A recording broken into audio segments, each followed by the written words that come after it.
bà cô tí môi bông ta ra với xây kì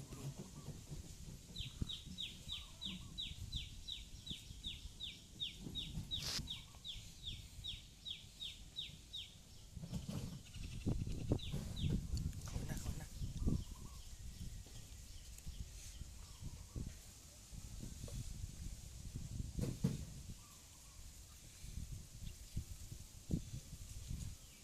thấy kia nè in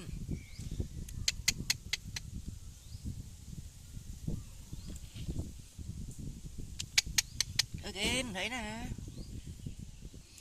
khôi vậy lột khôi vậy khôi khăm cái